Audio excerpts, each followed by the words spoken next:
Nay!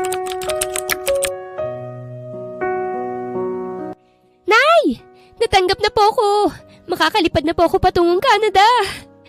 Sabik na kwento ni Amara sa kanyang ina isang umaga pagka-uwi galing sa agency na napili niyang lapitan.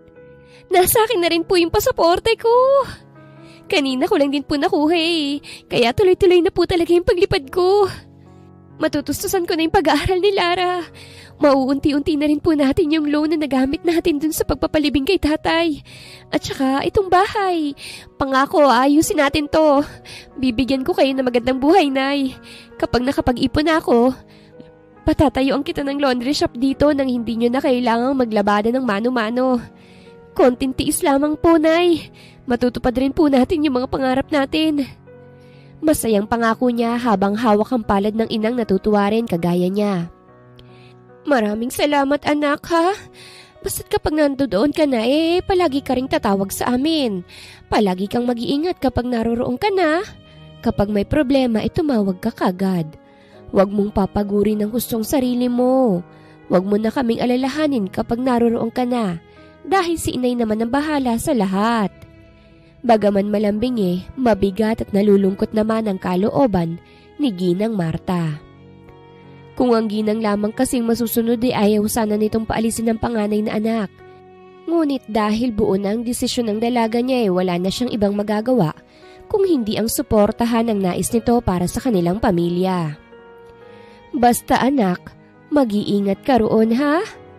Paalala pa nitong muling ikinangiti naman ni Amara. Opo inay, siya nga po pala, nasan si Lara? Nilibot niya ng tingin sa kabuuan ng kanilang bahay ngunit hindi niya makita ang kapatid. Ay naku, wala rito, meron daw gagawing group activity Nga pala anak, kumain ka na ba? Tanong nitong kaagad niyang inilingan. Naku tamang-tama dahil meron akong hinanda para sa'yo. Alika dito sa kusina at kumain na tayo. Hinanda ko yung paborito mong sinigang na baboy Ngiting inakay nitong panganay na anak sa hapag at doon ay inasikaso dahil bukas wala na siyang panganay na pagsisilbihan at aalagaan. Nga pala anak, nasabi mo na ba kay Bernard na natanggap ng aplikasyon mo sa Canada? Usisa ni Marta sa anak habang kumakain sila ng pananghalian. Hindi pa po inay pero mamaya sasabihin ko kapag nakapag-out na po siya sa trabaho. Tugon niyang tinangutanguan ng kanyang ina. Mamaya nga pala anak tulong tayo sa pag-aayos sa mga gamit na dadalhin mo bukas ha. Gusto ko kasi anak na sulitin ang oras natin habang nandirito ka pa. Hiling nitong nagpangiti kay Amara. Aba oo naman po nay. Sagot niya. Malawak ng ngiti naman ang gumuhit sa labi ng kanyang ina. Saglit lamang na natigil ang pag-uusap nila nang mag-text ang nobyo ni Amara. Otomatiko siyang napangiti nang mabasang ipinadalang mensahe ng nobyo. Wagas ang ngiti natin anak ka. Ano bang dahilan yan? Nanunuksong tanong nito nang ibulsa na ng anak ang cellphone nito. Inaaya po ko ni Bernard ng date, Nay. Kinikilig niyang kwento. Uy, anong sagot mo? Atat at kinikilig pa ring tanong nito. Syempre pumayag po ko. Mahal ko yun Sagot niya. Uy, sus ang anak ko. Kinikilig pa rin sa nobyo niya. Hala sige, basta't ang bataan huwag mo munang isusuko. Hanggat hindi pa inihaharap sa altar ha? Bilin at paalala nito. Inay, hindi niyo po kailangang ipaalala sa akin yan palagi dahil hindi ko po gagawin yun. Kung kayo po naniniwala sa basbas ng Diyos, bago pagsaluhan ng sagradong bagay na yun mas lalo na po ako. Pagbibigay niya ng kasiguraduhan sa inang paulit-ulit sa kanyang nagpapaalala ng tungkol sa pagbibigay ng sarili sa mapapangasawa. Gusto ko lang naman ng klarifikasyon, anak. Nangingiting sabi nito. Anong oras daw bang date ninyo? Usisa pa nito. Hindi ko po alam na basta ang sabi ni Bernard pupunta na lang daw po siya rito dahil gusto niya raw na ipagpaalam niya ako sa inyo. Maagap niyang sagot. Tumango naman ang kanyang ina. Natapos na silang mananghalian kaya't hinuhugasan na ni Amara ang mga nagamit nila. Matapos niyang maghugas, ay sakto namang dumating na ang kapatid niyang si Lara. Meron itong mga sinerox na papel na dala-dala. Nakauwi ka na pala ate. Kamusta yung pagpunta mo sa agency? May balita na po ba? Usisa nito nang maupo sa kawayan nilang bangko. Accepted ng ate mo, bunso. Makakapagtrabaho na ako sa ibang bansa. Sa hotel ako na-assign kaya medyo malaki-laki kumpara sa mga bahay-bahay na nangangailangan ng housekeeper. Sagot niya nang tumabi sa kapatid. O ikaw, kamusta? Hindi naman ba halimaw yung mga profesor nyo? Tanong niya rito. Halimaw ate, pero syempre, tsinatsagaan na lang para syempre magkaroon ng isang mahusay na maestrang pamilya sa ison. Ako ang siyang tutupad sa naudlot mong pangarap ate. Pangako ko sa inyo ni nanay na magiging madam ako. Not now, but soon. Kumpiyansa nitong sagot. Aasahan niya ni ate Ngiti niyang sabi. Promise ate. Itinaas pa nitong isang kamay na animoy nanunumpa. Nagtawanan at nag-apiran naman sila sa huli. Nak! Narito na si Bernard! Tawag atensyon ni Martha sa anak na panganay nang mapagbuksan ng binatang merong bitbit na punpun ng rosas. Pasok ka iho! Paanyaya nito. Ay, salamat po tita. Ngiting saad nito tsaka nagmano sa ina ng nobya. Sabay namang napatay yung dalawang babaeng nasa salas nang marinig ang pagtawag ng kanilang ina. Love, ang aga naman yata ng out mo. Salubong ni Amara sa nobyo. Humalik siya sa pisngi nito at ganun din naman ang ginawa nito sa kanya. Bulaklak nga pala para sa'yo, love. Happy 18th monthsary. Bati nito. 1 taon at kalahati na rin ang relasyon nila ng nobyo. At sa 1 taong yun ay mas lalo niyang minamahal si Amara. Ay, ang sweet naman ng boyfriend ko. Salamat, love.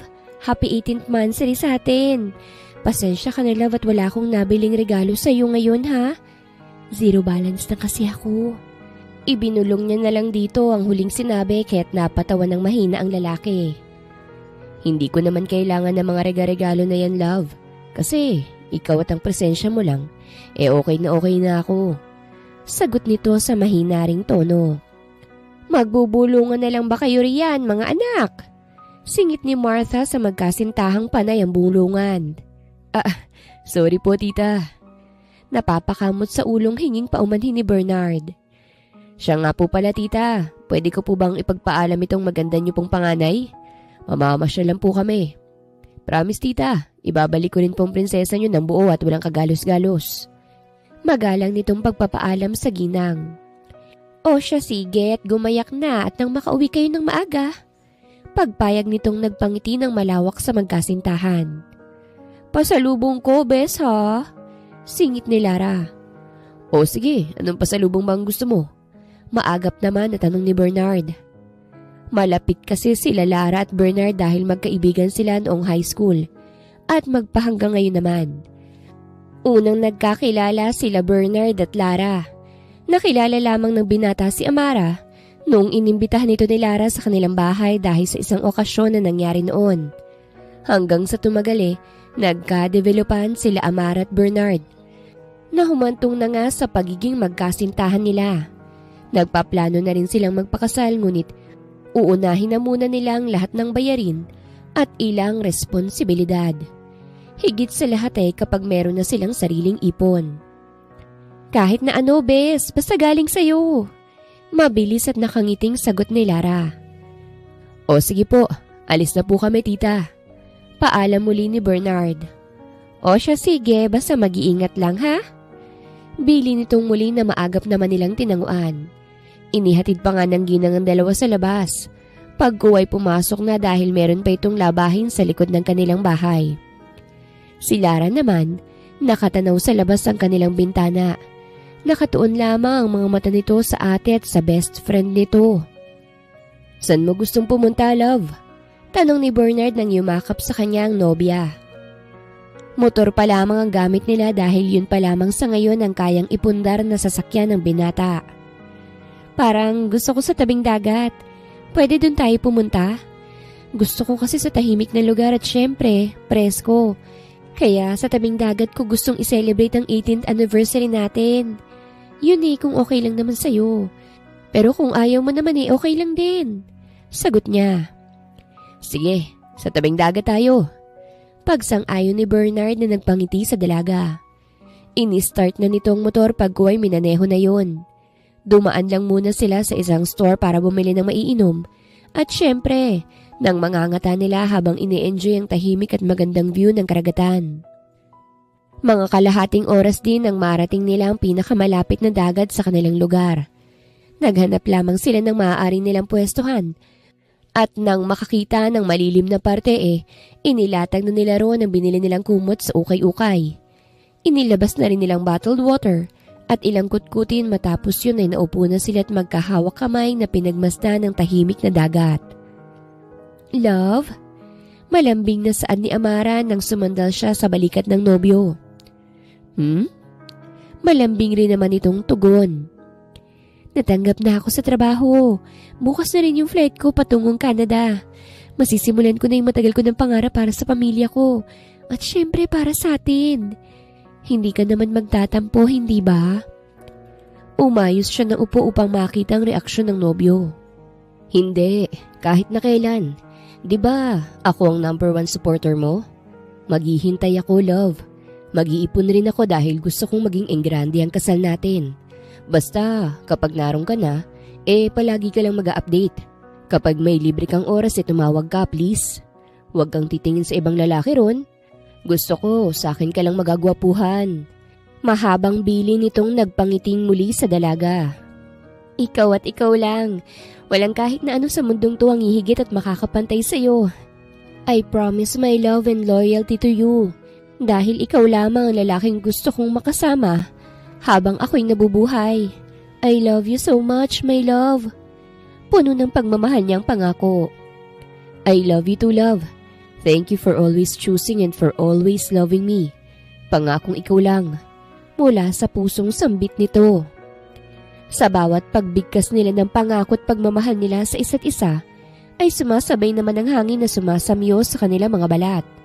Nagpalitan sila ng ngiti, pawang tumitibok ng malakas ang kanilang mga puso. Marahang hinaplos ni Bernard ang pisngi ng nobya. Napalunok siya nang bumaba ang mga mata niya sa mamula-mula at hugis puso nitong mga labi.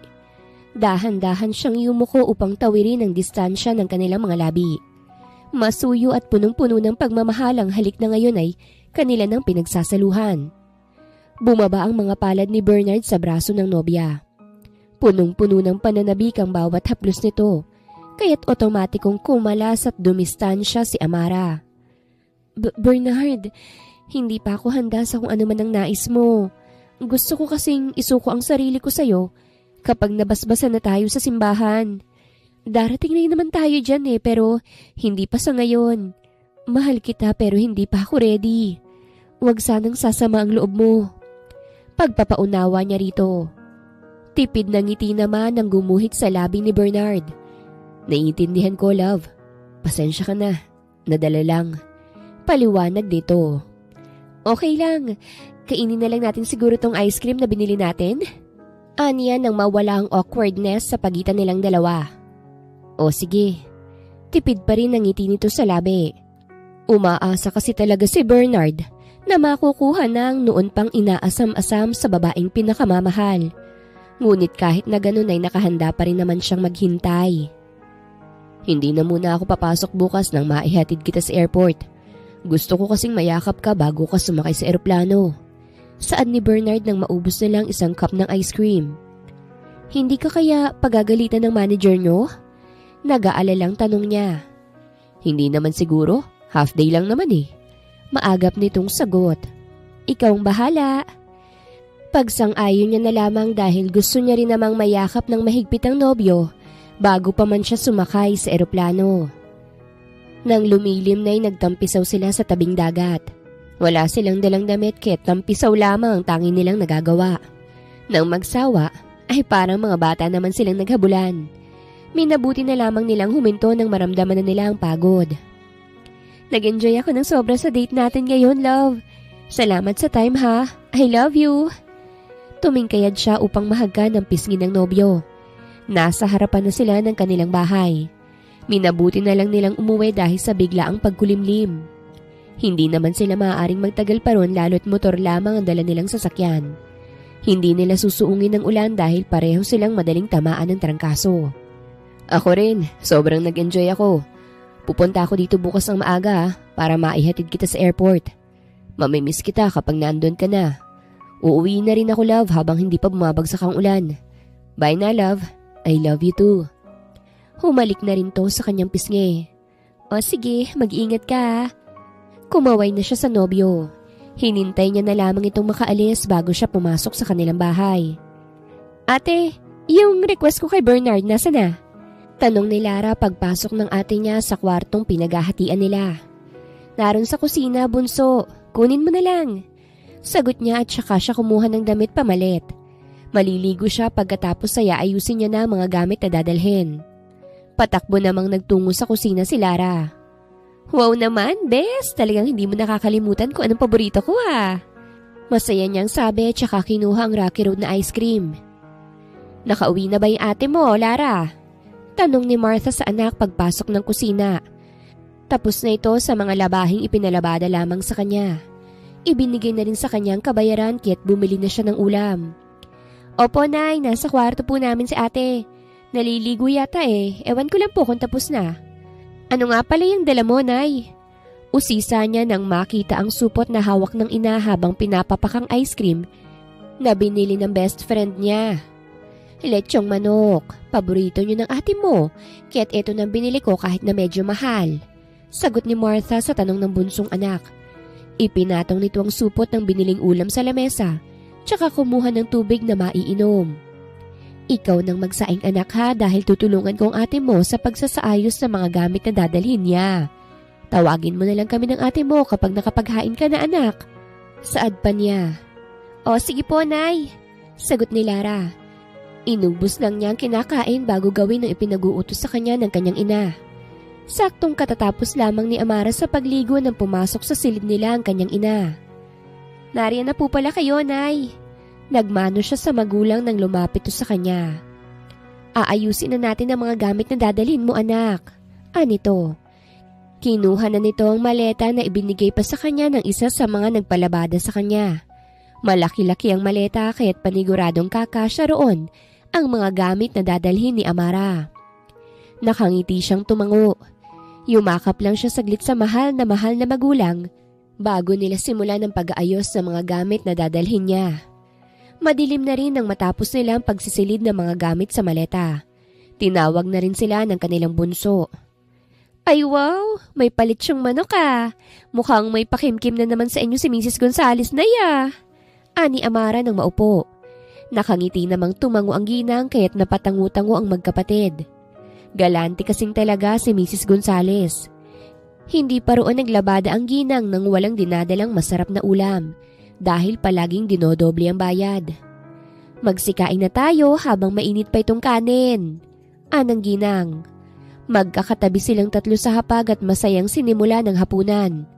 Matapos nilang kumain ay si Lara nang nagpresentang maghuhugas ng kanilang pinagkainan habang si Amara naman nagpaalam ng magpapahinga. Dahil alas 8 ng umaga ang oras ng flight niya. Kinaumagahan ay maagang bumangon si Amara. Naghanda na siya ng kanilang agahan. Sinadya niyang agahan dahil gusto niyang maipaghanda ng almusal ang pamilya bago siya umalis. Pagkatapos niyang magluto ay naligo na siya at isinuot ang hinandang gamit kagabi. Saktong alas 5 nang magising sila Martha at Lara. Inaya na kagad ni Amara ang ina't kapatid na magsipagkain na sila. Ginawa niya pa ng kape ang ina't kapatid. Nang matapos sila ay naghanda na sa pagayakang dalaga dahil nag-text na sa kanyang nobyo na parating na ito. Mag-iingat ka ron anak ha. Mamimiss ka ni nanay. Naluluha pa ang ginang habang nagpapaalam sa panganay niyang anak.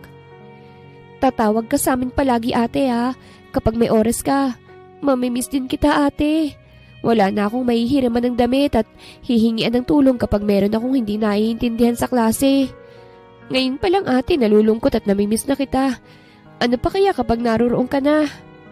Saan naman ni Lara na gaya ng kanilang inay naluluha na rin? Ano ba naman kayo? Meron namang cellphone. Magkikita-kita pa rin naman tayo. Nga lang through video call. Huwag na kayong miyak. Isipin na lang ninyo na para sa kinabukasan natin kaya ako lalayo. Maiksing panahon lang naman ng 2 taon. So, paano nay, bunso? Aalis na ako Ikaw nang bahala kay nanay, bunso. Tulungan mo si nanay kapag wala kang pasok ha. Mag-iingat kayo rito. Mamimiss ko rin kayo. Mahigpit siyang yumakap sa ina't kapatid habang si Bernard ay malungkot na napapangiti dahil kung anong nararamdaman ng pamilya ng nobya ay ganoon din ang nararamdaman niya. 7:00 na, love. Singit ni Bernard dahil hindi matapos-tapos ang paalaman na ng mag-iina. Oh, sige na. Bye. Aalis na po ako. Sa muli ay mahigpit siyang yumakap sa nag-iisa na lamang nilang magulang. Mahal ko kayo, Nay. Bulong niya at nang kumalas ay pinatakan niya ng halik ang noon nito.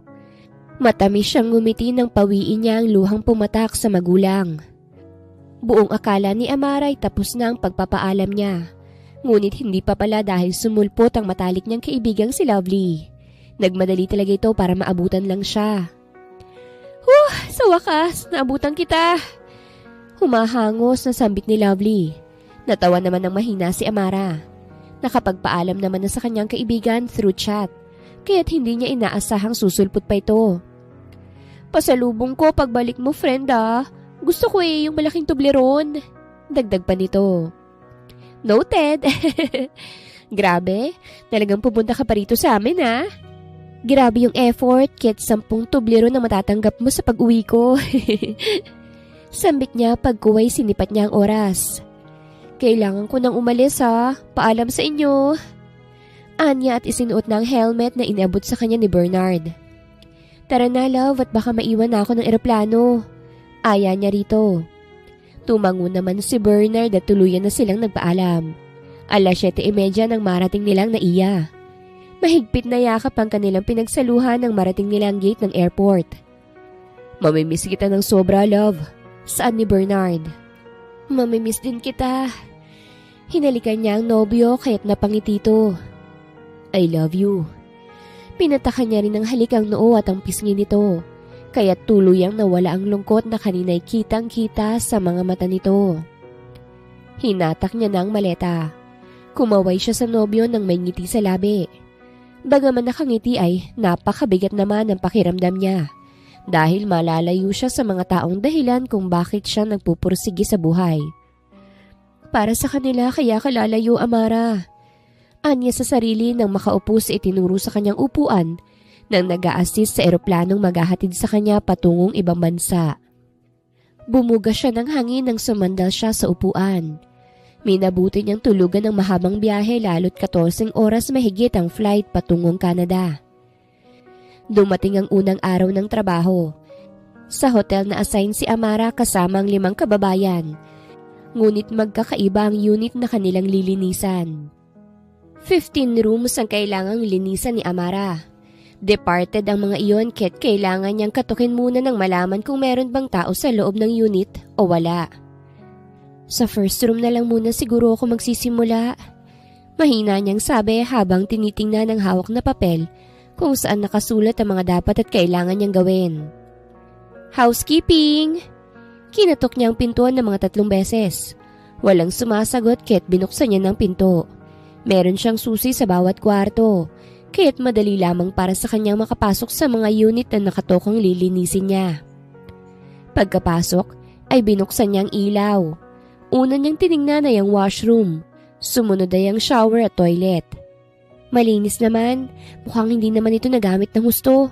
Mukha ring sumaglit lang dito yung nagstay sa kwartong to. Bubulong-bulong niyang sabi habang sinisipat ang paligid.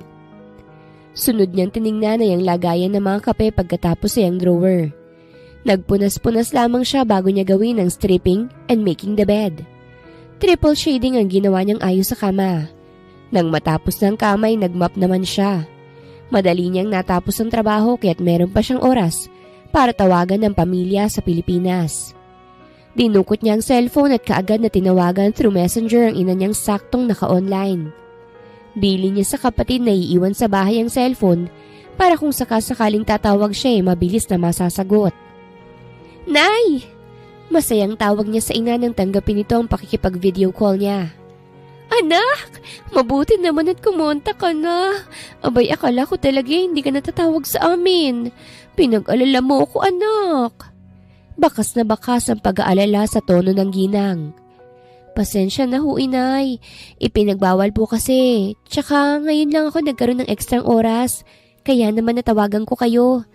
Kamusta nga po pala kayo riyan? Hindi naman po ba tayo sinisingil ng mga pinagkakautangan natin? Tanong niya. Sa awa naman anak ng Diyos hindi pa dahil pinakikiusapan ko sila na kapag nagpadala ka na lamang ora mismo akong magbabayad sa kanila. Sagot nito. Uy, ikaw anak, kamusta ka riyan? Tanong din ito sa kanya.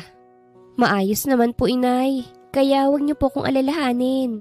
Si Lara nga po pala nakauwi na ba? Masigla niyang tanong nang hindi nawawala ang matamis na ngiti sa kanyang labi. Narito na anak, kadarating lang. Sagot nito nang bumaling ang tingin nito sa ibang direksyon. Kaya tiyak ni Amara na nasa kapatid niya nakatuon ang mga mata ng magulang nila. Si ate po ba yan, Nay? Rinig niyang tanong ng kapatid. Oo, halika't nang makamusta mong ate mo. Sagot ni Martha sa anak. Inilang hakbang naman ni Lara ang ina at kaagad na dumukwang sa hawak nitong cellphone. Ate, kamusta ka yan? Miss na kita. Mabilis nitong pangangamusta sa nakatatandang kapatid. Napangiti si Amara. Kumaway pa siya sa kanilang bunso bago rito sumagot. Maayos naman ako rito. Madali lang naman yung trabaho. Kayo dyan, kamusta? Ang best friend mong si Bernard, kamusta na rin? Hindi ko pa nga siya natatawagan dahil pinagbawal sa amin yung cellphone nung unang araw namin dito. Ngayon lang pinayagan kaya kayo agad yung inuna ko. Anya habang pasimpleng sinisipat ang oras. 5 minuto na lang ang libre niyang oras kaya't kailangan niyang bilisan ang pangangamusta sa pamilya niya. Okay ako at syempre okay din si Best ate. Busy yun masyado sa trabaho kaya't hindi pa rito nagagawi. Napagalitan kasi yun ng manager nila dahil dun sa pag-half day niya nung hinatid ka niya sa airport. Kaya hindi makabisita dito sa atin. Pero sabi naman nun dadalaw rito kapag nakuha niya na yung kalahati ng sahod niya ngayong darating na 15. Sagot ni Lara sa kapatid. Tumangutang naman si Amara. Sinipat niyang muli ang oras sa hawak niyang cellphone. O siya, sige nanay, Lara, dahil tapos na yung free time ko. Mag-iingat kayo dyan mahal ko kayo. Babay na. Paalam niya sa mga ito pagkatapos ay in-end niya ng call. At saka isinuksok na ang cellphone sa bulsa ng suot niyang uniforme. Lumipas pa ang mga araw hanggang sa tuluyan na ni Amarang nakuha ang kabayaran sa isang buwan niyang pagtatrabaho bilang OFW. Gumayak siya upang maipadalang pera sa pamilya. Nagtira lamang siya ng konti para sa sarili nang meron naman siyang madukot kapag naubusan na siya ng stock ng pagkain sa apartment na tinutuluyan niya, kasama ang 10 kababayan na mga pawang housekeepers din kagaya niya. Nabayaran ko na anak yung utang natin sa loan, pati na yung tuition ng kapatid mo. Salamat ng marami sa perang ipinidala mo anak ha. Nagtabi nga pala ako ng pera para dun sa pangarap nating laundry shop. Nagtabi rin ako para sa savings ninyong magkapatid. Imporma ni Martha sa panganay niya nang tumawag to sa kanya. 2 araw na rin ang nagdaan nang ipinadala sa kanilang perang pinagtrabahuhan ni Amara. Wala pong anuman, Nay. O sige na po, Nay, dahil papunta pa po kami sa Santillan Group of Companies Dahil nire-request po kami ron. Tatawag na lang po ako mamaya kapag nagkaroon ulit ako ng libreng oras. Paalam niya.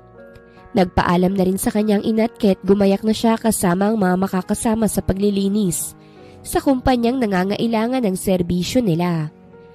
Janitorial job ang trabaho nila ngayon at hindi pagiging housekeeping. Nang marating ang kumpanyang paglilinisan nila kaagad nilang sinimulan ng trabaho. Meron lamang silang 2 oras kaya't kailangan nilang bilisan ng trabaho, lalo't napakalawak at napakataas ng building na lilinisan nila. Isinuot ni Amara ang gloves at sinimulang punasan ng glass wall. Tagaktak ang pawis niya nang matapos niyang linisan ng 5th floor. Doon lamang siya nakatoka. Talagang binilisan niyang trabaho upang matawagan ng nobyo at ang ina. Una niyang kinontak si Bernard ngunit out of coverage area to. Hindi rin to online kaya tinawagan niya na lamang ang account ng kapatid na online pa rin hanggang ngayon. Lara, si inay nasan? Bungad niya kagad nang sagutin ng kapatid ang tawag niya. Nasa kusina ate, sandali at tatawagin ko Sagot nito. Nay, si ate po. Anito sa inang naghahanda ng hapunan. O anak, abay pawis na pawis ka. Bulalas nito nang masilayan siya. Medyo lang naman po. Naputo sa hangin ang dapat niyang sasabihin nang mawalan siya ng balanse. O Diyos ko, lumilindol! Kabado niyang sambit. Kinuha niyang cellphone.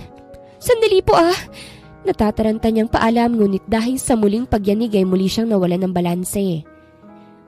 Teka lang anak, ano nangyayari yan? Alalang tanong ng kanyang ina. Ngunit wala na siyang panahon para magpaliwanag pa rito. Dahil nahihilo na siya sa patuloy na pag-uga ng building. At sa pangatlong pagkakataon, muli siyang nawalan ng balanse. Nabitawan niyang cellphone ngunit dahil malayo ang narating nun, ay hindi niya na nagawang kunin pa. Lalo at patuloy na yumayanig ang paligid. Diyos ko po! Patakbo siyang umalis sa 5th floor. Nagkakagulo na ang mga tao. Nagsisiksikan ng lahat at pawang nagmamadaling makalabas. Nagsisipaglaglagan na rin ang ilang mga gamit habang ang glass wall ng building ay nagkakanda basag-basag na. Nawala na rin ng power. Diyos ko, iligtas niya po kami. Maluha-luha siya habang taimtim na nagdarasal dahil na-stuck na sila sa 4th floor ng building. 2 silang naiwan doon. Pinagkasya niya ang sarili sa ilalim ng lamesa dahil patuloy at walang patid ang unos. Habang ang mga kagamitan at parte ng building ay patuloy na nasisira at bumabagsak na sa sahig. Diyos ko, ayoko pa pong mamatay. Iligtas niyo ho ako. Hindi po ako maaaring masawi rito. Kailangan pa po ko ng pamilya ko. Naiiyak na siya habang taimtim na nagdarasal. Maraming bubugan tumatalsik sa kanya. May ilan doon na bumabaon sa binti at braso niya pati na rin sa pisngi. Oh Diyos ko! Natutup niyang bibig nang makita ang pagbagsak ng kisame sa isang kasamahang nakatago rin sa ilalim ng mesa. Ilang dipa lamang ang layo sa kanya. Nagsipaglaglagan ng luha sa kanyang mga mata. Tiyak niyang hindi bubuhayin ang bumagsak na bagay na yon ang kasamahan niya. Help us! Somebody! We're still here! Kahit na sobra na siyang kinakabahan ay nilakasan niya pa rin ang loob. Nagsisigaw siya ngunit wala siyang nakuhang tulong. Mahigpit siyang napakapit sa paan ng lamesa nang biglang lumagabog ang pinagtataguan niya. Napasigaw na lamang siya nang bumigay na ang 4 na paa ng mesa. Tila bang namanhid ang buo niyang katawan nang merong tumulong likido sa kanyang noo. Hirap man dahil sa pagkakadagan sa kanya sinikap niyang kapain ang likidong dumadaloy na ngayon sa kanyang mukha. Dugo! Hiyaw ng kanyang isip.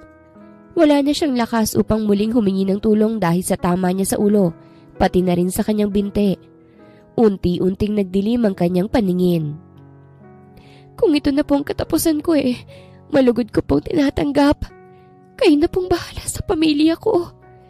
Dasal niya sa isipan bago siya mawala ng malay. Sa kabilang banda naman ay abot-abot ang takot at kaba ng mag-inang kitang-kita sa screen ng kanilang cellphone ang paglalaglagan at pag-alog ng building.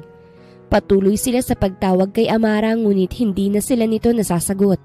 Dahil mukhang nabitawan nito ang cellphone. Maya-maya pa'y naputol na ang linya. Basta na lang nangitim ang screen ng video bago ito namatay. Diyos ko, Lara! Ang ate mo!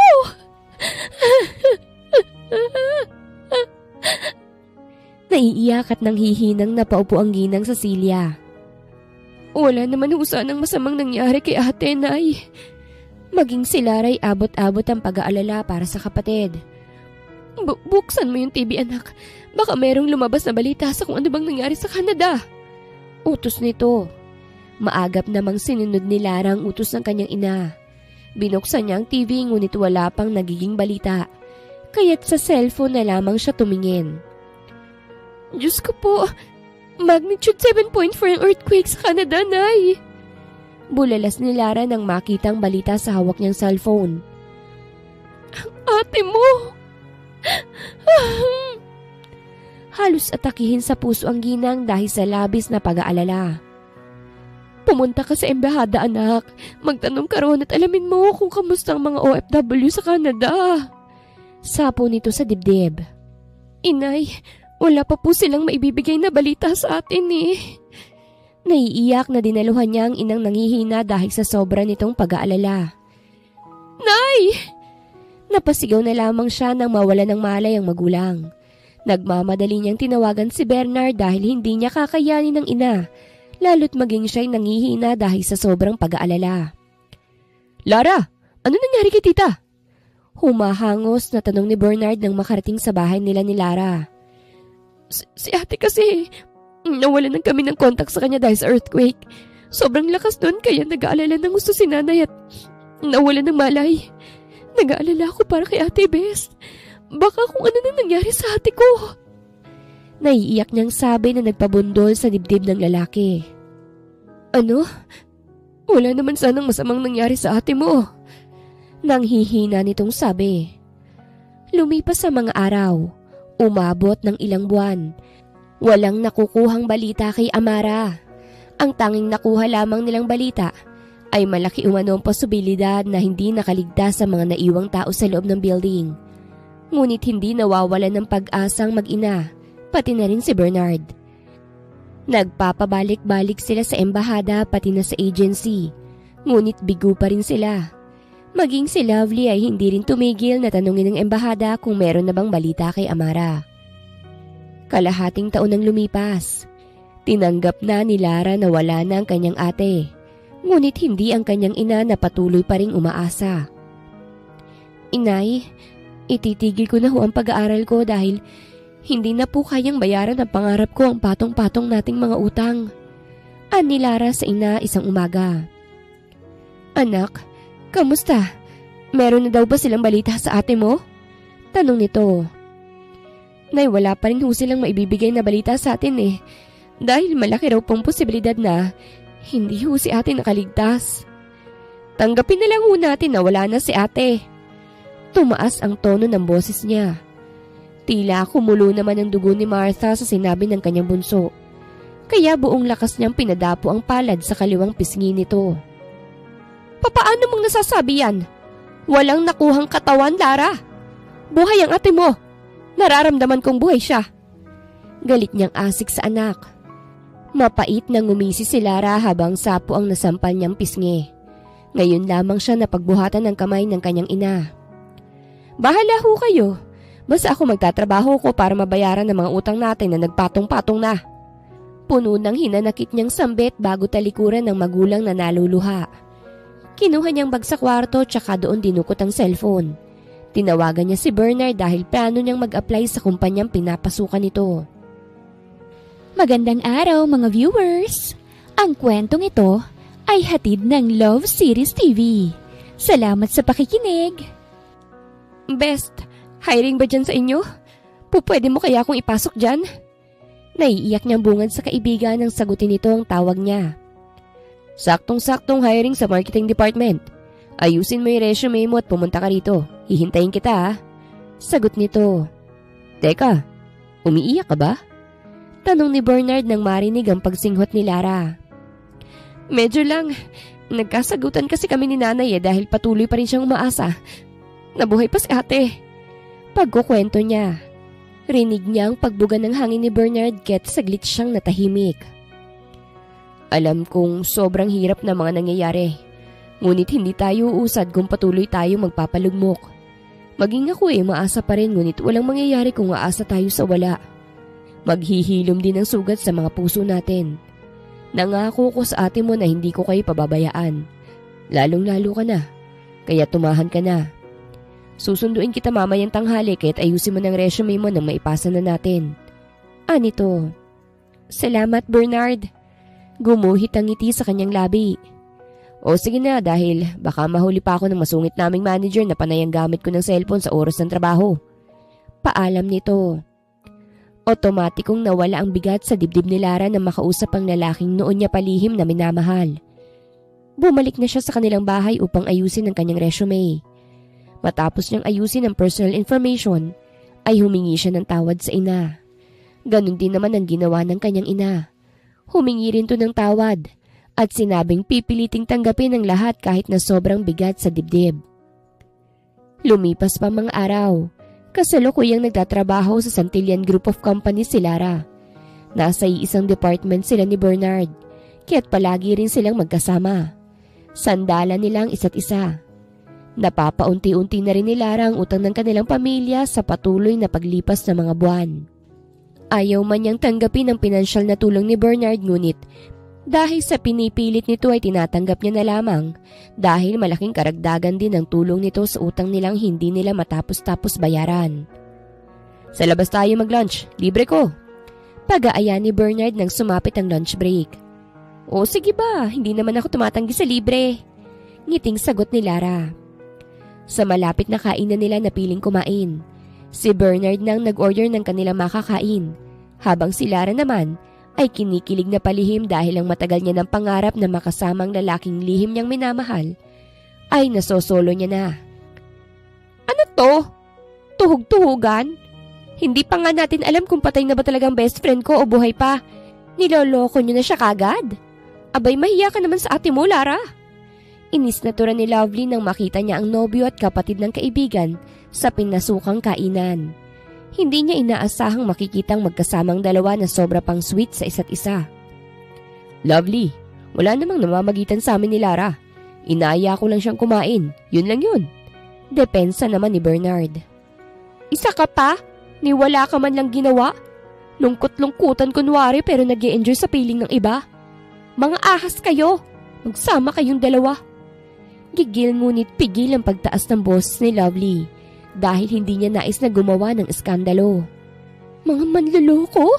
Wala pang nagiging balita sa best friend ko, tinatraidor niyo na. Mga talipandas na to. Puno ng gigil niyang saad nang makalabas na sana'y pagkakain ng kainan. Best, nasan ka na ba kasi? Naluluhan niyang tanong habang naglalakad palayo. Alam kong buhay ka pa. Dagdag niya pa. Bumalik ka na sa amin, best friend ko. Hindi niya mapigilang maluha. Nagpara siya ng taxi. Pupunta siyang muli sa embahada upang magtanong roon kung meron na ba silang balita sa matalik na kaibigan. Huwag mo sanang isipin pa yung mga sinabi niyo ni Lovely dahil wala namang katotohanan yung mga paratang niya sa atin. Marahang pinawi ni Bernard ang luhang pumatak sa mga mata ni Lara. Tumayo pa siya upang yakapin at aluhin to. Kumalas lamang siya nang dumating na ang order nilang pagkain. Kumain na tayo. Matamis niyang initian ng dalaga at saka niya inipit sa likod ng tenga nito ang ilang hibla ng buhok na tinatangay ng hangin. Tumango naman si Lara. Tila ba, tinangay ng hangin ang konsensyang naramdaman niya kanina dahil tinamaan talaga siya sa sinabi ni Lovely. Nang matapos silang kumain, ay bumalik na sila sa opisinang pinagtatrabahuhan. Hatid sundo ni Bernard si Lara, kaya't nang matapos muli ang oras ng kanilang trabaho, ay inihatid niya ito sa kanila. Tila panloloko man ang nararamdaman ni Bernard sa nobyang tinanggap niya nang wala na, ay hindi niya talaga mapigilang mapangiti at maging masaya sa tuwing nakakasama niya ang matalik na kaibigan. Summer vacation na. Ano, sasama ka ba sa pa-summer vacation ni manager? Tanong ni Bernard kay Lara isang umaga nang dalawan niya ito sa bahay ng mga ito. Isang taon mahigit na rin ang nakalipas magmula na mangyari ang trahedyang yon sa Canada. Oo naman, ikaw ba? Tanong naman ni Lara. Siyempre naman. 'Di ba hindi tayo tumatanggi sa libre? Nakangising balik ni Bernard. Bukas yun 'di ba? Tanong niya. Yup, nakapag-prepare na nga ako eh. Sagot nito. Ay wow, hindi naman halatang excited ka. Nangingiting biro niya na tinawanan lamang ni Bernard. Nahinto lamang sila sa pag-uusap nang dumating si Aling Martha. Galing to kila Mrs. Gonzales. At kagaya ng dati, meron ulit bitbit na pagkain. Magandang umaga po, tita. Mano po? Kinuha ni Bernard ang palad ng ginang tsaka rito nagmano. Tango naman ang tanging nagawa ng ginang. Nagmano rin si Lara sa ina at kinuha rito ang dalang supot, tsaka iyon dinala sa kusina. Sumunod naman kagad ang ginang sa bunsong anak. Magtapat ka nga sa akin, Lara. Kayo na ba ng nobyo ng ate mo? Pangungumpronta nito sa anak. Ho? Hindi ho, Nay. Magkaibigan lang ho kami ni Bernard. Huwag niyo naman po sanang bigyan ng mali siya. Giit niya. Anak, wala namang problema sa akin kung magnonobyo ka. Pero wag naman sanang si Bernard. Respeto naman anak sa ate mo. Mahinahong pagpapaintindi nito dahil hindi kilos ng magkaibigan Ang nakikita niya sa bunsong anak at sa nobyo ng panganay niyang anak na magpahanggang ngayon hindi niya pa rin alam kung buhay ba o wala na.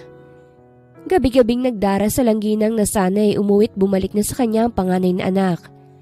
Hindi rin ni minsan napagod ang ginang sa pagpapabalik-balik sa agency ng anak, pati na rin sa embahada sa pagbabaka sakaling meron ng balita kay Amara. Magkaibigan lang ho kami ni Bernard. Giit pa ni Lara.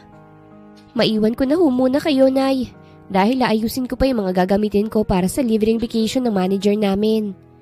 Seryoso niyang paalam. Hindi niya na hinintay pang sagot ng magulang. Tinalikuran niya na ito at binalikan si Bernard. Naiinis siya sa ina dahil maging ito ay pinag-iisipan sila ni Bernard. Pagbalik niya sa kanilang salas, ay kaagad na tumayo ang binata. Tipid siya ritong ngumiti na kaagad naman itong ginantihan. Magpapaalam na pala ako, Lara, dahil meron pa akong kailangang asikasuhin sa bahay. Paalam ni Bernard na sinang-ayunan naman agad ni Lara dahil aayusin niya pa ang gamit na dadalhin. Vacation day!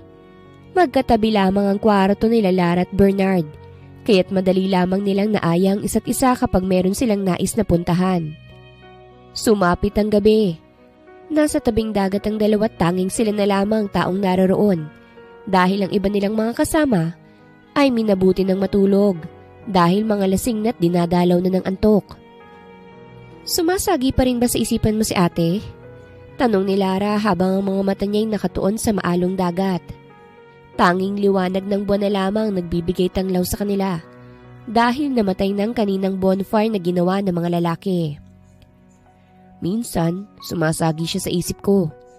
Palagi kong pinagdarasal ang ate mo Hinihiling ko sa Diyos na sana, kung nasan man siya, masaya siya. Pinagdarasal ko rin na sana, mapatawad ako ng ate mo. Dahil nahulog ako sa isang babae na malapit sa puso niya. Ani Bernard habang ang mga mata niya'y nakatuon lamang sa babaeng, hindi niya inaasahang mamahalin. Hindi niya alam kung kailan at papaanong nahulog ang loob niya sa matalik na kaibigan. Basta't gumising na lang siya isang araw na hinahanap-hanap niya na ito.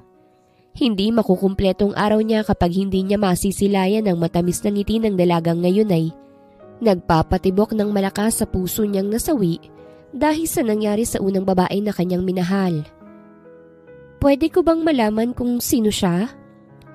Ibinaling ni Lara ang tingin kay Bernard. Wala siyang maramdamang kirot dahil sa pakiramdam niya.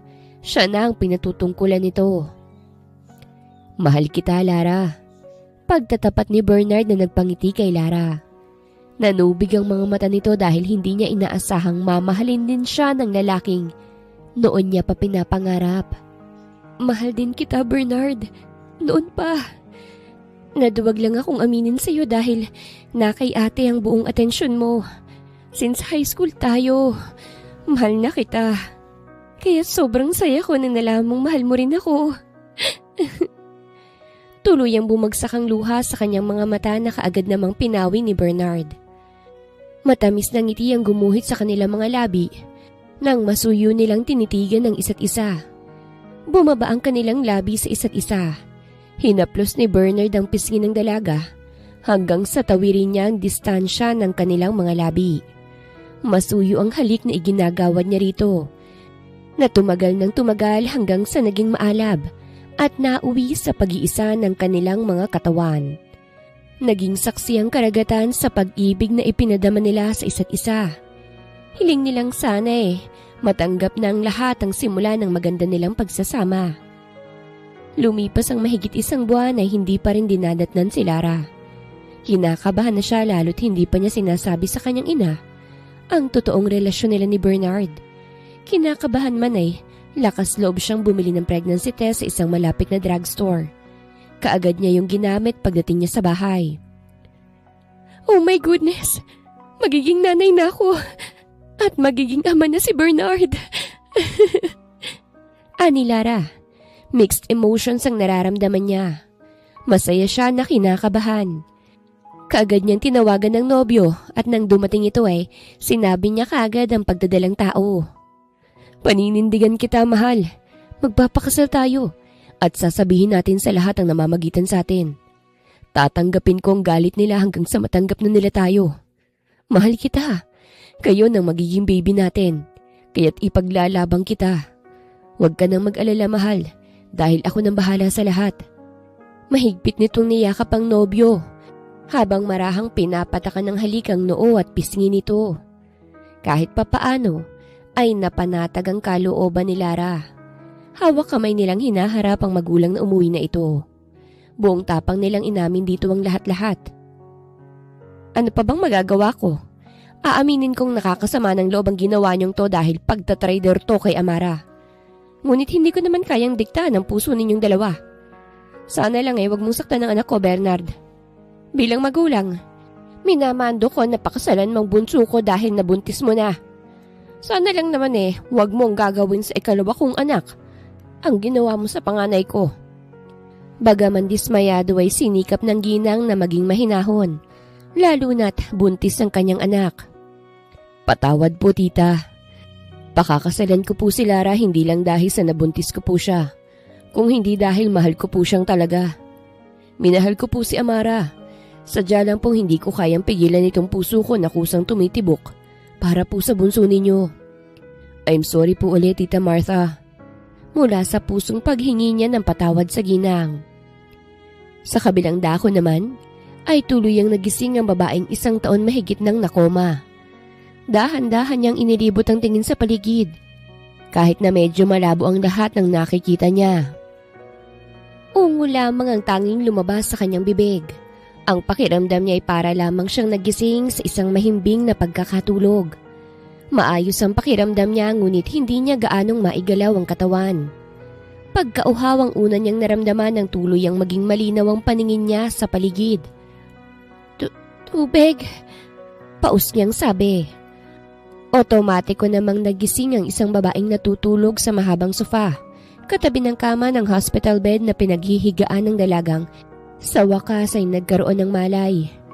Mabilis nitong kinontak ang lalaking nag-utos sa kanya upang araw-araw na bantayan ng niligtas nitong babae na walang pagkakakilanlan. I'm on my way. Huwag mo nga alisin ang tingin mo sa kanya hanggat wala pa ako riyan. Sagot ng lalaki. Yes ho, sir. Maagap na sagot ni Audrey. Ibinalik niya sa bagang cellphone nang maputol na ang linya. Tubig. Nauuhaw ako. Pahinging tubig. Paisa-isang saad ng dalaga kaya't kaagad na kumuha ng tubig ang babae. Naglagay naman ito ng straw sa isang bote ng tubig. Tsaka inalalayan ng dalaga nang makainom ito ng maayos. Kamusta na yung pakiramdam mo, miss? Alam mo ba kung anong pangalan mo? Tanong ni Audrey. Saglit namang napaisip ang dalaga. Amara. Amara sa iso ng pangalan ko. Tugon niya sa katanungan ng babae. Nasaan ako? Tanong niya. Bigla niyang nasapo ang ulo nang bigla iyong kumirot. Tila ba isang masamang alaala ang biglang nag-flash sa memorya niya. Nandito ka ngayon sa Toronto Hospital. Ang boss ko siyang nagdala sa'yo rito Ibinuwis niyang buhay niya, mailigtas ka lang. Hindi pa nga pala ako nagpapakilala. Ako nga pala si Audrey. Isa ring Pinoy kagaya mo. Pwede ko bang malaman kung meron kang naaalala sa mga nangyari bago ka nawala ng malay?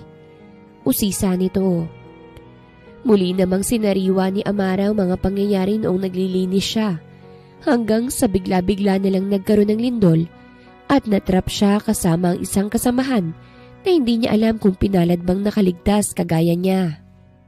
Sasagutin niya na sanang tanong ni Audrey nang maalala niyang naiwang pamilya sa Pilipinas. Ang pamilya ko. Tiyak kong nag-aalala sila sa akin. Gusto ko silang makausap. Garal-gal ang boses niyang sabi. Sandali lang muna, Amara, ha? Kailangan ko munang tanungin ng doktor. Ani Audrey. Iniwan niya sa pang-VIP na silid si Amara upang abisuhan ng doktor na meron ng malay ang dalagang binabantayan. Makalipas lamang ilang minutong pagsusuri ng doktor sa dalaga, ay sinabi nitong hindi pa siya maaaring makipag-usap ng matagal. Hindi pa umano si Amara maaaring ma-stress at baka makasama umano sa kanya. Tsaka na lamang umano kapag nanumbalik ng lakas niya. Thank you so much po, Dok. Pasasalamat ni Audrey sa babaeng doktor. Tumango naman to tsaka nagpaalam dahil meron pa itong ibang pasyentong titingnan. Pasensya ka na Amara pero hindi pa raw pwede. Kailangan mong makarecover muna bago mo kausapin ng pamilya mo. 1 taon mahigit rin kasi na nanatili ka rito. Kaya't mas mainam na pakinggan natin ng doktor nang mabilis kang gumaling. Pagkausap ni Audrey kay Amara na literal na nabigla sa sinabi niyang 1 taon mahigit na itong namamalagi sa loob ng ospital. Alam ba ito ng pamilya ko? Mahina niyang tanong.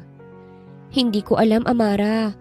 Basta nung matapos ang earthquake, maraming nasawi. May ilang natabunan at hindi na malaman ang pagkakakilanlan. Kaya hindi magawang maibalik sa pamilya. Hanggang sa minabuti na lang ni Sir na ipalibing yung mga hindi pinalad na makaligtas na hindi magawang kunin ang kani-kanilang pamilya. Pasensya ka na pero ang alam ko lang, naging patong-patong yung trabaho at responsibilidad ni Sir Zane matapos yung unos. Kaya marahil hindi niya naaasikaso yung tungkol sa'yo.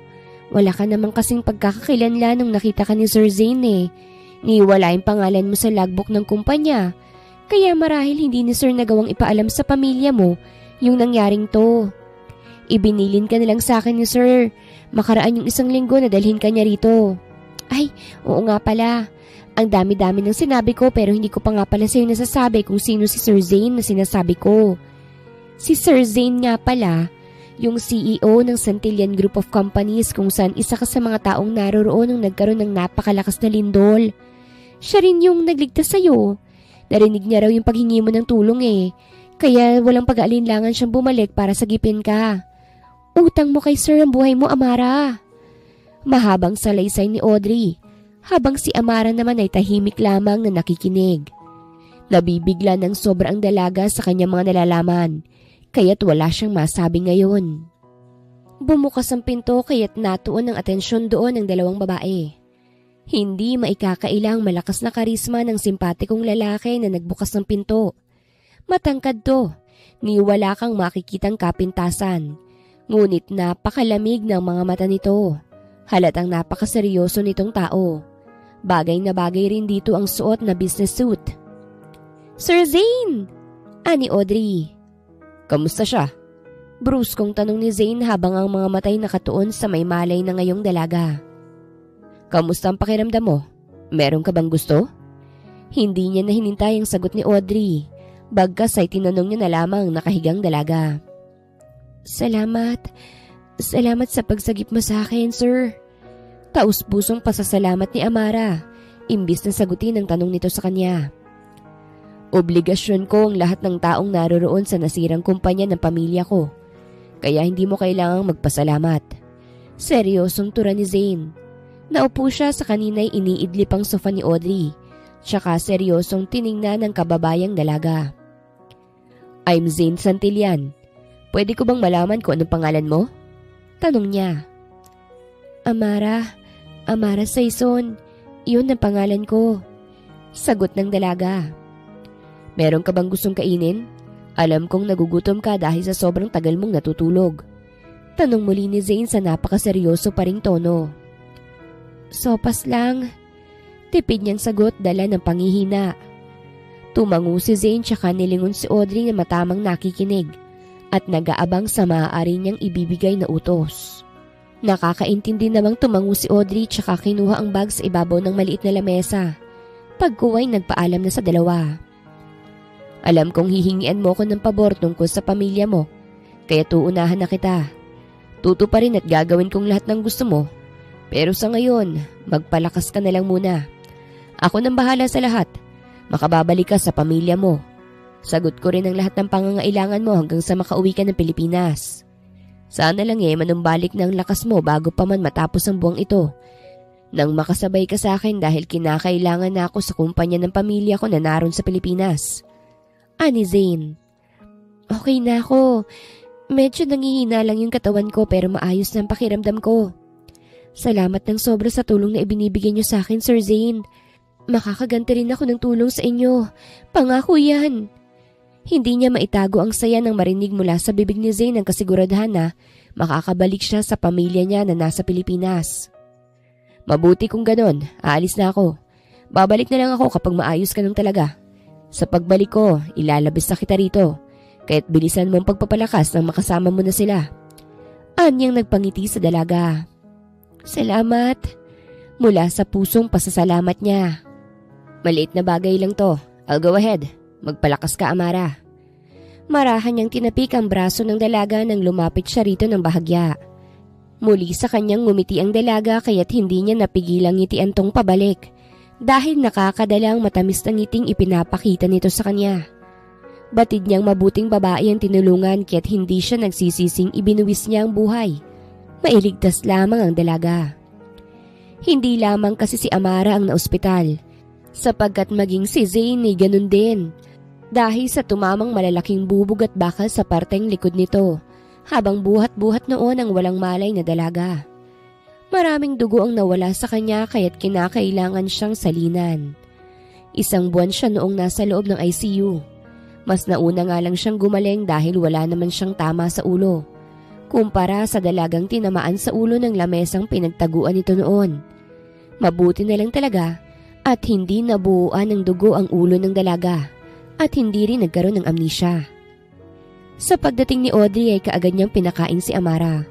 Ipinagbalat niya rin to ng prutas tsaka pinainom ng gamot na ipinabili sa kanya ng doktor. Napakabait ng taong tumulong sa akin. Utang ko sa kanya ang buhay ko. Kung hindi dahil sa kanya baka wala na ako sa mundong ito. Kaya't pinapangako ko na kapag naging maayos ng lahat, susuklian ko ang lahat ng naitulong niya sa akin. Ngayon ko muling masisilayan na magandang tanawin sa labas. Makakasama ko ng muli ang pamilya ko. At dahil yun sa inyo, salamat Audrey. Hindi ko makakalimutan ang tulong na ginawa niyo para sa akin. Naluluhang ani ni Amara nang tuluyang maibigay sa kanya ang dispatch paper. Makakalabas na siya sa ospital. Hinihintay na lamang nila si Zane na on the way na umano. Ano ka ba? Wala yun. Save your tears dahil paniguradong mauubos yan kapag nakita mo ng pamilya mo. Tsaka nga pala, sisingilin kita pagbalik natin ng Pilipinas ha.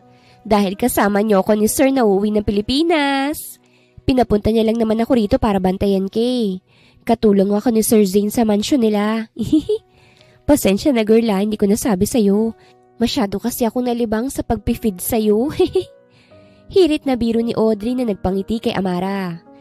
Pinawi niya ang luha tsaka pinalo ng marahan ang braso ng itinuturing na kaibigan. Sira ka, ano ko baboy para i-feeds mo? Natatawa niyang sabi na ikinatawa rin ni Audrey. Ganoong tagpong naabutan ni Zane kaya't lihim siyang napangiti dahil mukhang maayos na talagang dalaga. Didiretso na tayo sa airport. Okay na yung mga passport nyo kaya't hindi nyo na kailangang maghintay pa ng ilang araw para lang muling masilayan ng Pinas. Nasa akin na rin ang ticket, kaya't alihin na kayo dahil baka maiwan tayo ng eroplano. 1 oras lang ang meron tayo kaya't bilisan na ang kilos. Pag-aapuran ni Zane na lumapit sa dalawa. Sir Zane, hindi naman kami prepared nitong new best friend ko. Hindi pa nga kami naliligo eh. Reklamo ni Audrey. Sa Pinas na lang kayo maligo. Seryosong saad ni Zane tsaka tinalikuran ng dalawa. Sabi nga po namin sir sa Pinas na lang kami maliligo. Napakamatampuhin nyo naman masyado sir. Hindi kayo madaan sa biro. Tara na at nang makauwi na tayong lahat. Sambit ni Amara na napapakamot pa sa ulo. Oo nga sir. Mas masarap ang tubig sa Pinas kaya't doon na lang kami maliligo. Segunda naman ni Audrey tsaka sila humabol sa seryosong si Zane. Nakuha na ni Zane sa inutusang tao ang address nila Amara sa Pinas. Kaya't pagkalapag ng eroplanong sinasakyan nila ay ihahatid niya ito. Uunahin niya lamang ni ay hatid sa bahay niya ang kasambahay niyang si Audrey bago niya dalhin sa bahay ng mga ito si Amara. Hello Philippines! I'm back! Malawak ang ngiti sa labi ni Audrey nang ibuka niyang kamay habang ninanamnamang mainit-init na hangin ng Pinas. Nakalapag sila ng buo at ligtas na tahimik nilang ipinagpapasalamat. Maiwan ka na dito sa airport. Mukhang gusto mo na rito eh. Masungit na saad ni Zane tsaka iniwan ng kasambahay niyang si Audrey. Sa gilid niya tahimik na napapangiti si Amara na sobrang excited na muling makitang inatang kapatid. Lalong-lalo na ang mahal na mahal niyang si Bernard. Si Sir naman, sandali. Parang ine-enjoy lang ang pagbabalik bayan eh. Habol ni Audrey. Ang pangit ni Sir kabanding ano? Bulong niyang sabi kay Amara. Marinig ka niyan. Si Tanya kaya't kunyaring izinipper ni Audrey ang bibig.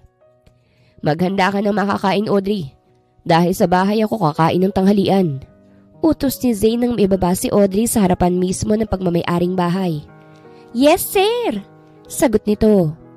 Ingat ha, balitaan mo ko Amara kapag nakarating ka na sa inyo. Tsikahin mo na rin ako. Tumataas baba pa ang kilay ni Audrey habang binibilinan si Amara. Kapag may cellphone na lang ako. Sagot ni Amara na ikinangiwi ni Audrey. Kumaway na siya rito nang umandar ng sasakyang sumundo sa kanila sa airport. Sa likod ng sasakyan ay naghahalo ang kaba at sayang nararamdaman ni Amara. Hindi niya alam kung para saan ang kabang kaninay niya pang nararamdaman.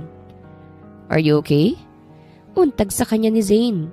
Pansin kasi nito na kanina pa siyang tahimik at tila ba malalim ang iniisip. Oo, medyo kinakabahan lang. Alanganing sagot niya. Relax, ani Zane. Nasa unahang salamin ng sasakyan ang mga mata niya dahil doon niya tinitingnan ang dalaga. Tipid ng ngiti lamang ang itinugon ni Amara. Inabot ng mahigit 1 oras bago nila narating ang bungalow na bahay nila Amara. Otomatikong nanubig ang mga mata ng dalaga nang masilayan ng kanyang inang naglalaba sa harap ng kanilang bahay. Nantig ang puso niya nang pawiin nito ang pawis sa noo. Nangayayat na ito. Lumubog din ang mga mata nito habang ang ilalim ng mata ay nangingitim. Natutup niya ang bibig. Nay! Nabasag ang boses niya nang magtaas ang tingin ng kanyang ina. Nakatingin na ito sa sasakyang sinasakyan nila. Kita ang pagtataka sa kulukulubot na nitong mukha, kaya't mas lalo siyang naluha. Nilingon naman ni Zane ang naiiyak na dalaga. Face your mother and hug her tightly, Amara.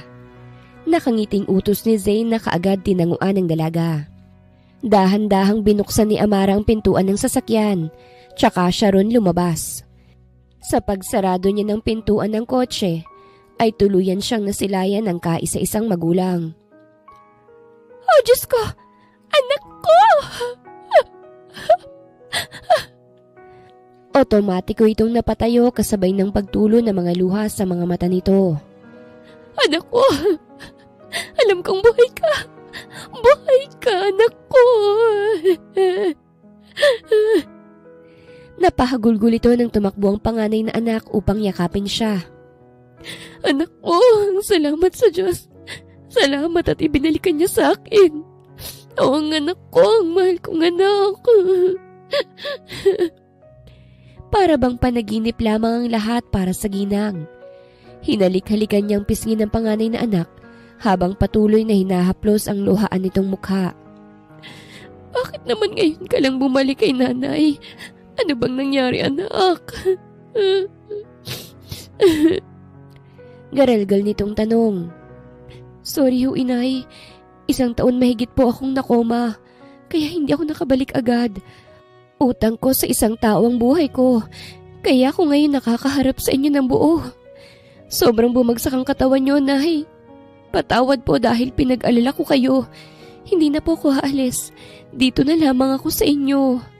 Makukontento na lang ako sa kung anong meron sa atin. Aalagaan ko po kayo.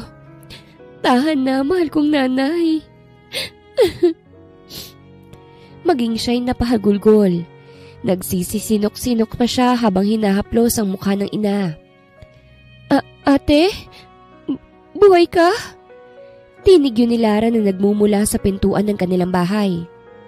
Nakangiti na lamang na nilingon ni Amara ang kapatid. Ngunit kaagad ring napawi ang ngiti sa kanyang labi nang makita ang kapatid pati ng nobyong magkatabi. Nangunot ang kanyang noo nang bumaba ang mga mata niya sa umbok na tiyan ng kapatid. Anak? Basag ang boses na tawag sa kanya ng ina nang dahan-dahan siyang kumalas dito. Bakas ang pag-aalala sa tono ng kanyang ina na mas lalong nagbibigay ng masamang ideya sa isipan niya. Buntis ka? Sinong ama niyan, Lara? Tanong niya habang unti-unti siyang lumalapit sa kapatid. Ang kanina'y nakakunot niyang noo ay mas lalo pang nangunot ng itago ni Bernard ang kanyang kapatid sa likuran nito. Anong ibig sabihin nito? Mapait niyang tanong kahit na nagkaroon na siya ng ideya. Amara, maselan ng pagbubuntis ni Lara. Kaya nakikiusap ako na huwag kang gagawa ng ikakapahamak ng anak namin. Napapalunok na pakikiusap ni Bernard. Anak niyo? Naguguluhang tanong niya. Anak, huminahon ka lang. Pigil sa kanya ng inang yumakap sa kanya mula sa likod. Alam kong napakalaking kasalanan ang nagawa sa'yo ng kapatid mo, ngunit sana anak mapatawad mong bunso natin. Hindi niya sinasadya, anak. Naiiyak na sabi ng ginang, ngunit mapait na ngiti lamang gumuhit sa labi ni Amara. Hindi ho pagkakamali ang pagbuo ng anak, Nay. Parehas nilang ginusto kaya't nabuo ang bata. Mapakla niyang sabi. Tila ba isang malaking karayo mga yun ay patuloy na bumabaon sa dibdib niya. Nang haguri niya ng tingin ng lalaking nanakit sa kanya, pati na ang kapatid na tumraydor sa kanya. Makikita mo talaga ang pag-aalala at pagmamahalan ng dalawa sa isa't isa, na mas lalong nagbibigay ng pait sa puso niya. Sa akin ka na nga ako, Bernard. Ngunit bakit sa kanya mo tinupad? Buhay pa ako. Ba't yun naman nagawa sa akin to? Bakit, Bernard? Lara, saan ako nagkulang? Saan ako nagkamali para gawin niyo sa akin to? Ano ba ginawa ko sa inyo para saktan niyo ako ng ganito? Ang sakit! Sobrang sakit! Hindi ko inaasahang ganito maaabutan ko. Puno ng sakit niyang sumbat sa dalawa. I'm sorry, ate. Mahal ko si Bernard at mahal niya rin ako. Nagmamahalan kami kahit itong nangyari. Tanggapin mo na lang na dahil wala ka naman ang magagawa. Nanginginig ang boses na sa Lara. Ahas ka! Napak-ahas mong babae ka! Sigaw niya rito. Hindi niya mapigilan ang nag-uumapaw na galit sa kapatid. Buong akala niya ay kapatid ang tingin nito kay Bernard kaya't naging palagay ang loob niya noon. Ngunit maling-mali pala siya ng akala. Sa akin ka magalit dahil akong siyang may kasalanan ng lahat. Naging marupok ako. Naging mahina. Sumandal ako at nagpasakop ako sa piling ng iba kaya ito nangyari. Patawad, Amara. Kamuhian mo ko. Tatanggapin ko ngunit pakiusap ko lang sana. Huwag kang mapaupuot sa kapatid mo. Parehas lang kaming nagmahal. Ang kasalanan lamang naming nagawa naniwala kaming wala ka na. Kaya hinayaan naming mahulog ang loob namin sa isa't isa. Ani Bernard na ikinatawan ni Amara ng mapakla. Hindi makapaniwalang tingin ang ipinupukol niya sa dalawa. Pakiramdam niya ay napakarurumi ng mga ito. Hindi naman na ni Zane kayang tingnan ang mga nangyayari. Kaya't bumaba na siya at hinawakan sa kamay ang nasasaktang dalaga nang makalapit na siya rito. Let's go, Amara. Excuse us, Mrs. Saison. Kailangan ko lang munang ilayo sa sakit ang anak ninyo. Huwag ho kayong mag-alala dahil hindi siya mapapaano habang kasama niya ako. Ligtas ho siya sa akin. Pagkasabi nun ni Zane ay hinila niya ng luhaang dalaga. Tsaka ito pinapasok sa passenger seat. Doon na rin siya naupo. Agad na minanduhan ni Zane ang kanyang driver na paandarin na ang kotse. Iuuwi niyang dalaga sa kanyang mansyon. At kung papayag ito sa alok niya, walang pag-aalinlangan niya itong ipapasok na walang pag-aalinlangan sa buhay niya. Tama na yan. Wala ka nang magagawa pa. Kahit na lumuha ka pa ng dugo, hindi mo na mababago ang katotohanang hindi ikaw ang pinili. Sumama ka na muna sa akin. Ibabalik na lamang kita kapag okay ka na. Sa ngayon, hahayaan kitang umiyak ng umiyak ngunit gusto kong pag natapos ang araw na to, tatapusin at pakakawalan mo na rin ng sakit. Sa buhay talaga, Amara, hindi palaging panalo. Hindi palaging masaya. Ganun ang buhay. Acceptance. Yun ang pinakang mainam na gamot sa sakit na dumudurog ngayon sa puso mo. I offer my shoulder to you. Maging sandalan mo ako hanggang sa maging okay ka na. 1 taon mahigit din kitang binantayan at inalagaan. Kaya mahirap para sa akin ang basta ka nalang talikuran.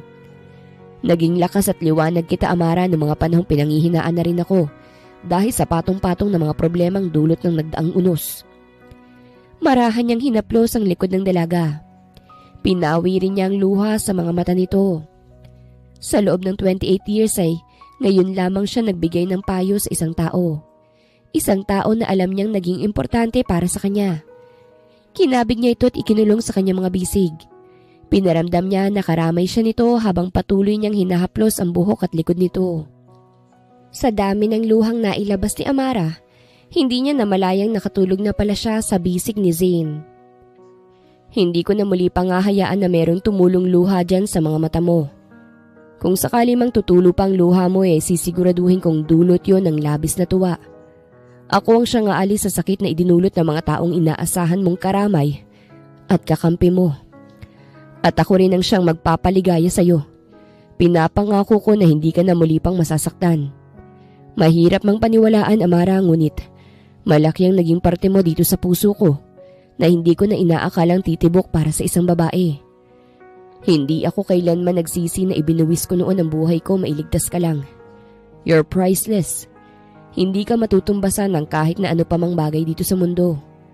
I love being with you, my precious angel.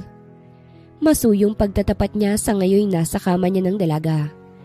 Mahimbing ang tulog nito habang yakap ang unan niya. Hinaplos niya ang pisngi nito, tsaka pinawi ang bakas ng luha sa mga mata. Marahan niya ring pinatakan ng halik ang noo ng dalaga bago niya ito nilagyan ng kumot. Sleep well. Masuyo niyang saad bago niya iniwan ang dalaga. Ano hong nangyari, sir? Tanong ni Audrey nang makababa si Zane. Pinagtaksilan siya ng nobyo at ng kapatid niyang babae. Tipid na sagot niya sa naging katanungan ni Audrey na ngayon ay namimilog ang mga mata. She needs us. Anya. Tsaka ito nilagpasan. Nagtungo siya sa terrace ng bahay at doon ay kinontak niya ang mga magulang at sinabi sa mga ito na nahanap niya ng babaeng niya harap sa altar. Ikansilan niyo na ang kasal na inihanda ninyo para sa amin ni Leonora. Dahil hindi ako kailanman magpapatali sa babaeng hindi ko gusto at mas lalo namang hindi ko mahal. Kung meron man akong babaeng pakakasalan, si Amara lang yon. Siya lang ang gusto ko. Handa akong suwagin kayo oras na hadlangan yung kaligayahan ko. Ginugol ko ang sarili ko sa pagpapalago ng negosyo natin. Kinalimutan at sinuntabi ko ang pangarap ko para sa sarili ko. Masunod ko lang ang gusto nyo. Kaya hindi naman siguro kalabisan ang hinihingi ko sa inyo na sana. Sa pagkakataong to ay, hayaan nyo akong maging masaya sa piling ng babaeng napili kong mahalin at makasama. Pagkasabi niya nun sa mga magulang, ay ibinaba niya ng tawag. Gumuhit naman ang ngiti sa labi ng mag-asawa matapos marinig mula sa bibig ng kaisa-isa nilang anak na meron na itong napiling babae. Masaya sila para sa kanilang uniko iho, ngunit hindi nila maitatangging tinamaan at nakonsensya sila sa mga binitawang salita ng kanilang anak. Umuwi na tayo sa Pinas, hon. Doon lamang tayo kasamang anak natin. Medyo slang na saad ni Mrs. Rebecca Hathaway Saison. Yes, hon. Uuwi na tayo ng Pilipinas. Pupunan natin ang lahat ng pagkukulang natin bilang magulang sa unikuihin natin. Ngunit bago yun ay kakausapin ko muna ang mga magulang ni Leonor. Wala akong pakialam kung magalit man sila sa atin. Dahil ngayon ay mas importante sa akin ang kaligayahan ng anak natin. Saad naman ni Mr. Zachary Saison. Sa paggising ni Amara ay bumungad sa kanyang hindi pamilyar na silid. Nasapo niyang noon nang bumangon siya at umalis sa ibabaw ng malambot at mabangong kama. Nasaan ako? Tanong niya tsaka inilibot ang tingin sa paligid. Nandito ka sa bahay ko. Dito, ligtas ka. Dito walang makakapanakit sa'yo. Sagot ni Zane na kalalabas lamang ng banyo. Katatapos niya lamang maligo. Nanuot naman sa ilong ng dalaga ang mabangong shower gel at shampoo ng binata. Tanging tuwalya lamang ang tumatabing sa pang-ibaba nito. Sinuklay nito ang basang buhok kasabay ng paglunok nito, habang ang mga matay nakatitig sa kanya, kaya't otomatiko siyang napaiwas ng tingin. Pwede, magdamit ka na? Anya rito. Okay. Pigil ang ngiting sagot ni Zane, tsaka siya nagtungo sa walk-in closet at doon ay kumuha ng damit. Nakapaghanda na si Audrey ng pagkain, pwede ka nang mauna kung gusto mo. Pero kung ayaw mo naman at gusto mo makapanood ng simpatiko at machong nagsusuot ng damit, pwede naman. Pili niyang sabi nang humarap siya sa dalaga. Hawak ang napiling damit. Bakit naman kita panonoorin? Ano ka artista sa mga parental movie? Masungit niyang sabi. Tsaka siya tumikhim dahil kailangan niyang pasalamatan si Zane sa muling pagsagip nito sa kanya. Salamat nga pala sa paglayo mo sa akin ha. Nadagdagan na naman tuloy ang utang na loob ko sa'yo. Pasasalamat niya. Pwede mo naman akong bayaran na ngayon.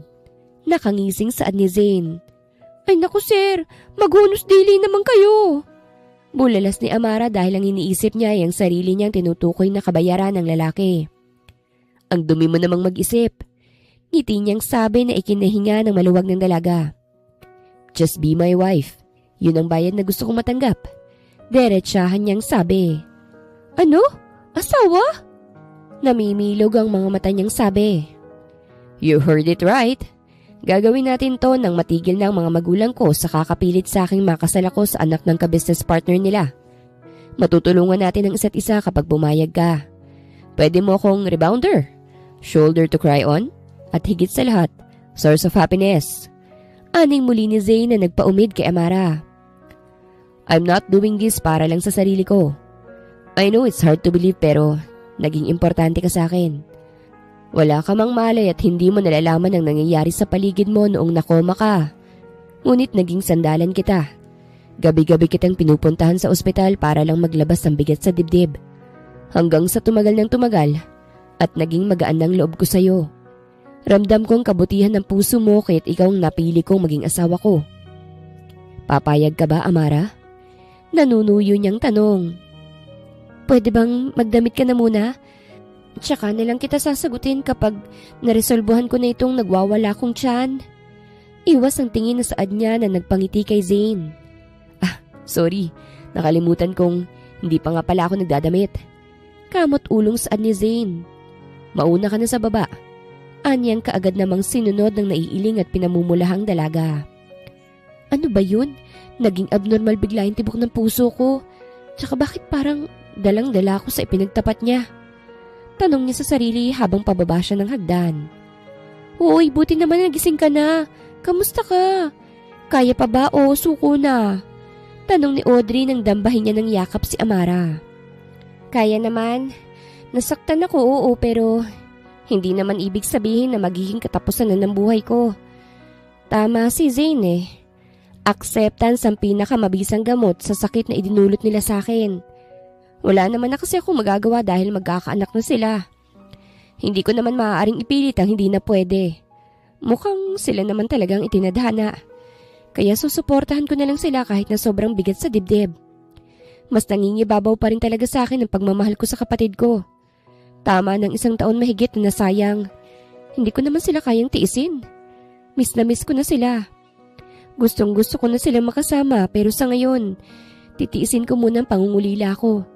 Paghihilumin ko muna yung nasugatan kong puso bago ko sila harapin. Tatanggapin ko yung alok sa akin ni Zane na maging asawa niya. Dahil alam ko na siyang makakatulong upang mapadali ang paghilom nitong nasugatan kong puso. Hindi ko siya gagamitin dahil hindi naman ako manggagamit na tao. Ibabalik ko ang pabor na nagawa niya para sa akin. Susugal ako sa ikalawang pagkakataon. Sana lamang hindi maging masakit kapag natapos na ang kasal-kasalang magaganap. Anya, inopen niya ang lahat kay Audrey dahil kaibigan niya na ito. Speaking of kaibigan, bigla niyang naalala ang kababata at matalik niyang kaibigang si Lovely. Audrey, may load ka ba? Tanong niya nang kumalas siya rito. Meron pa naman. Sagot nito tsaka kinuha ang cellphone sa bulsa at ibinigay yun sa kanya. Kinuha naman kagad ni Amara ang cellphone ni Audrey tsaka kinontak ang isa niya pang kaibigang si Lovely. Napangiti siya nang gumawa ito sa kabilang linya nang magpakilala siya rito. Tinanong nito kung nasan siya ngunit hindi pa siya handang harapin ang mga taong malalapit sa kanya. Kaya't sinabi niyang kapag handa na lamang siya ay siya mismo ang haharap sa kanilang lahat. Bagay na naiintindihan naman ni Lovely dahil alam nitong mahirap ang pinagdadaanan ngayon ng matalik niyang kaibigan. Tinapos na ni Amara ang pag-uusap nila ni Lovely. Tsaka niya ibinalik ang cellphone kay Audrey. Salamat ah. Mabuti naman at nakapagdesisyon ka na. Tinig yun ni Zane na kanina pang nakatayo sa entrada ng dining area. Magkapanabay na nilingon ng dalawang babae si Zane. Nag-thumbs up naman si Audrey sa boss niya habang si Amara seryosong tumango. Lumapit si Zane sa dalaga tsaka siya rito dumukwang. Napangiti siya dahil matapang siya nitong tinitigan sa mata. Merong honeymoon pagkatapos ng kasal natin, love. Mahina niyang bulong sa dalaga na nagpapula ng gusto sa buong mukha nito. Natatawa siya nang dumistansya ito sa kanya. I'm not joking. Kinindatan niya ito bago siya naupo at sinimulan ng kumain. Nagbablush ang broken-hearted. Mukhang si Sir nga ang gamot. Mapanood yung ani ni Audrey tsaka niya hinila si Amara. Ipinatabi niya ito kay Zane pagkatapos ay nagpaalam na siyang maglilinis ng kwarto ng mga magulang ni Zane. Dahil tumawag to sa kanya at sinabing uuwi na rin ang mga ito sa Pilipinas. Magpahinga ka na, future wife. Dahil bukas ay lalakarin na natin ang kasal natin. Excited na kasi ako sa honeymoon natin. Kaya't inuura-aurada ko na. Ani Zane matapos ang maghapon. Ang tungkol sa honeymoon ay biro niya na lamang dahil natutuwa siyang makita ang cute na reaksyon ni Amara. Sira ulo ka talaga. Mataray na saad ni Amara bago niya pa man talikuran ng kanina pang kuda ng kudang binata. Natawa na lamang si Zane. Sa guest room naman ay sapo ni Amara ang abnormal niya na namang puso. Kanina pang ginugulo ni Zane ang isipan niya. Nakaligo na siya't lahat ngunit sako pa rin talaga ng binatang naguguluhan niyang puso't isipan. Ipinilig niya na lamang ang ulo at saka pinilit na matulog. Nagising siyang kinaumagahan dahil sa pakiramdam na tila ba mayroong mga matang nakatingin sa kanya. Good morning, my future wife. Nasa baba na nga pala yung mga magulang ko at gusto ko nilang makasabay sa agahan. They wanted to finally meet their daughter-in-law. Kaya bangon na, maganda kong asawa. Malambing na sabi ni Zane. Napabangon naman kagad si Amara. Hindi niya alam ang ire-react basta na lang siyang umalis sa ibabaw ng kama at dali-daling pumasok sa loob ng banyo. Naiwan naman si Zane na tatawa-tawa. Hinihintay niyang dalaga at nang matapos ito, ay maingat niya itong inakay at dinala sa harapan ng mga magulang. Kabado sa una ngunit nang tumagal, ay naging magaan ang loob ni Amara sa mga magulang ni Zane. Hindi niya akalaing mababait ang mga ito. Tinanggap siya ng mga ito ng buo at itinuring na parabang tunay na anak, bagay na ipinagpapasalamat niya. Iminungkahin ng mag-asawang Sayso na sila nang bahala sa kasal na magaganap, habang sila Zane at Amara ay sinisimula ng kilalanin ng mabuti ang isa't isa. Nililigawan ni Zane ang dalaga. Ipinaparamdam niya ritong ito ang pinakamagandang babae at pinakamahalaga sa kanya. Tuluyan niyang napatawad ang kapatid at ang dating nobyo. Ang pangarap niyang laundry shop sa magulang ay si Zane ang tumupad. Ipinaayos rin ni Zane ang bahay ng ikalawang ina na mas piniling manatili sa bahay na ipinundar ng yumao nitong asawa. Kahit papano, naging maalwang buhay ng ginang, pati na ng kanilang bunso nang dahil sa tulong ng butihing asawa ni Amara. Lumipas pang ilang buwan at tuluyan na ring biniyayaan ng tatlong anghel ang mag-asawang Amara at Zane. Triplets ang naging bunga ng pagmamahalang hindi nila inaasahang mangyayari. Beautiful disaster kung ilarawan nila ang mga pangyayari. Hindi man naging maganda ang mga nangyari sa nakaraan.